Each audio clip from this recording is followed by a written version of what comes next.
The first part of SQ4R is survey. You're going to survey the book from front to back. And for parliamentary procedure, it will be the Roberts Rules of Order, because Texas FFA had switched from Gray's rules about a year or two ago due to conflicts at National Convention at the contest. But for the motion I'm doing, it is the same for each way. So the first part is survey. You're going to survey your parliamentary procedure book. Look at the table of contents at the beginning. Look through the beginning.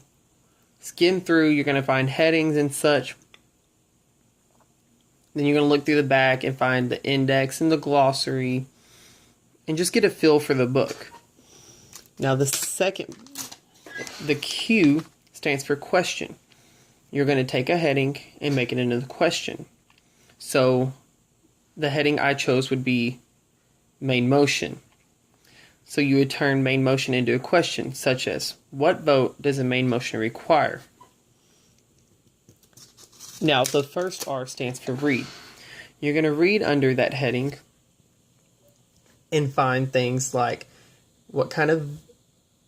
if the main motion requires a second, is it debatable, amendable, things such like that. You're going to find detailed information about a main motion. The second R is recite. And so you're going to read through and you're going to find the answer to your question, which would be a main motion requires a majority vote. And you're going to cite that. Some people take more recites than others, and some learn it one time. You've got to get a feel for how many times you need to recite it to learn it. Now, for the third R, you're going to relate. So the way I would relate it, since I work at a summer camp as a counselor, when we ask kids what games they're going to play and we come up with options, we ask a kid, raise your hand if you want to play this game. And so we play the game of the majority of the kids want to play. That way, you have more kids having fun than they are not.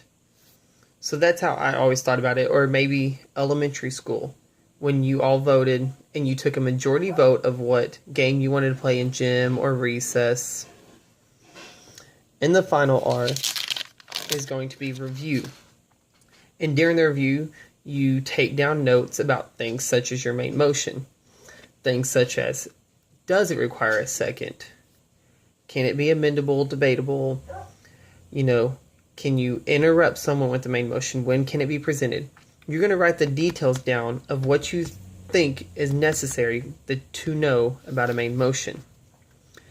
And this strategy is really good for parliamentary procedure, because not only does it help you study and learn it and comprehend it for a test, but also at the end of a chapter conducting contest, at the end of the business, you're going to be asked questions.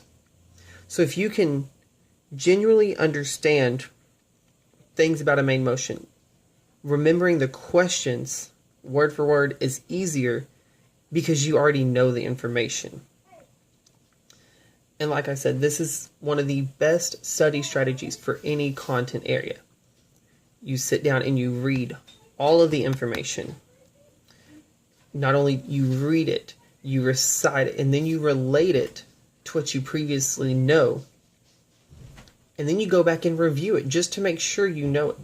So you're getting multiple times, you're getting this information sent to you. And that's what makes it one of the best strategies to know.